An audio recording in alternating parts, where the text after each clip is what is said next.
देश और दुनिया की बड़ी खबरों के साथ मैं ताजुल मंसूरी आप लेकर इंटरनेशनल अवेयरनेस। तो फिर चलिए शुरू करते हैं। इटली के अंदर एक सुदूर दक्षिणपंथी मेयर द्वारा इस्लाम के मानने वालों को इस्लाम के ऊपर काफ़ी प्रतिबंध लगा दिए गए हैं। जो मुसलमान हैं उनके ऊपर काफ़ी प्रतिबंध लगा दिए गए हैं, जिसके बाद वहाँ पर इटली के एक शहर इतावली पर काफ़ी उथल पुथल मच गई है। यानी वहाँ पर बहुत ज़्यादा उथल पुथल मची हुई है। इटली के मॉन फैल्कोन में रहने वाले बांग्लादेशी निवासियों और कुछ अन्य लोगों ने वहां पर कहा है कि हमारे ऊपर लगातार प्रतिबंध लगाए जा रहे हैं। हमारी सांस्कृतिक केंद्रों पर यानी जो हमारी इबादत गाह है वहां पर हमें इबादत करने से रोका जा रहा है। इसको रोकने के लिए लगातार प्रतिबंध लगाने के और समुद्री तट पर बुर्किनी को प्रतिबंध लगाने के निर्णय से यह साबित हो रहा है कि लगातार ये इस्लाम विरोधी एजेंडे पर काम कर रहे हैं। वहीं ईरान में पिछले साल से लगातार आईफोन पर बैन लगा हुआ है। आईफोन बेचे नहीं जा सकते। इसके बाद भी वहां पर आईफोन बेचे जा रहे थे और कई करोड़ों का घोटाला चल रहा था।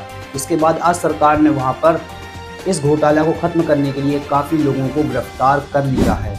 आपको बताते चले कि ईरान में एक पॉन्जी स्कीम के अंतर्गत जिसमें आईफोन सस्ता बेचा जा रहा था, जबकि वहां पर प्रतिबंध है। प्रतिबंध होने के बावजूद आईफोन को सस्ते रूप में बेच रहे थे। आईफोन का ब्लैक मार्केट चला रहे थे, जिसके बाद इस पॉन्जी स्कीम के जरिए कुछ ही महीनों में लगभग 35 मिलियन डॉलर से ज़्यादा का घोटाला इन्होंने किया है। इसके बाद अब जाकर वहां पर कुछ लोग गिरफ्तार किए गए हैं और कुछ भाग निकले हैं। ईरान की न्यायपालिका द्वारा आदेश दिया गया है कि जितने लोग पकड़े गए हैं उनकी सारी संपत्ति को जब्त कर लिया जाए।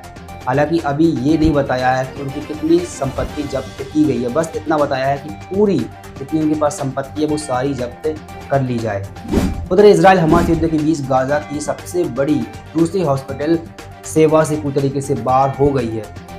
संयुक्त राष्ट्र सुरक्षा परिषद का कहना है कि यूएनडब्ल्यू के प्रमुख प्रवक्ता का कहना है कि जो हॉस्पिटल है नासिर हॉस्पिटल, जो कि गाजा की दूसरी सबसे बड़ी हॉस्पिटल है, वो अब पूरी तरीके से काम करने योग्य नहीं रह गई है, पूरी तरीके से सेवा से बाहर हो गई है।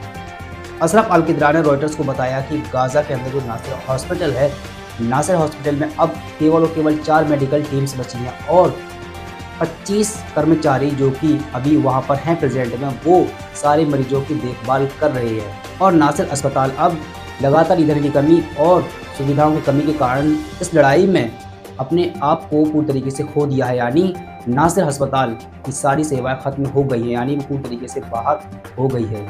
इसी के साथ ब्राज़ील के राष्ट्रपति लुइस इनासियो का कहना है कि इजराइल गाजा पट्टी के अंदर जो कर रहा है, फ़लस्तीनी नागरिकों के ऊपर जो जुल्म ढा रहा है, वो युद्ध नहीं बल्कि एक तरीके से नरसंहार है। लुइस ने अदीब अबासा में एक प्रेस कॉन्फ्रेंस के दौरान बताया कि यह जो कर रहा है वो युद्ध नहीं बल्कि नरसंहार है। एक तरफ हथियारों से लेस, आर्टिफिशियल इंटेलिजेंस से लेस पूरी तरीके से तैयार सैनिक है और दूसरी तरफ महिला और बच्चे हैं। इनके खिलाफ यह युद्ध लड़ रहे हैं। यह सैनिकों के विरुद्ध, सैनिकों के खिलाफ युद्ध नहीं बल्कि महिला और बच्चों के खिलाफ युद्ध है और ये पूरी दुनिया से नहीं छुप सकता। यह युद्ध नहीं बल्कि सिर्फ और सिर्फ नरसंहार है जो लगातार इजराइल किए जा रहा है। वहीं अब बात करें हमारे भारत की, तो भारत में एक और इतिहास रच दिया गया है। भारत में एक और खिताब आ गया है। भारतीय महिला बैडमिंटन टीम जो कि एशिया चैंपियनशिप खेल रही हैं, उन्होंने एशिया चैंपियनशिप बैडमिंटन का खिताब उन्होंने जीत लिया है और महिला वर्ग ने यह बहुत ही बड़ा काम किया है। इस खिताब को जीतकर उन्होंने इतिहास रच दिया है। इस खिताब को जीतने में महिला बैडमिंटन टीम की युवा खिलाड़ियों की सबसे ज़्यादा अहम भूमिका है, जिसमें 17 वर्ष की युवा लड़की अनमोल खरब की इसमें सबसे ज़्यादा अहम भूमिका है इस खिताब जीतने में। फिलहाल आज के लिए बस इतना ही। बड़ी रही इंटरनेशनल अवेयरनेस के साथ। पसंद आई तो अपने दोस्तों के साथ शेयर करना मत भूलिएगा। तब तक के लिए जय हिंद।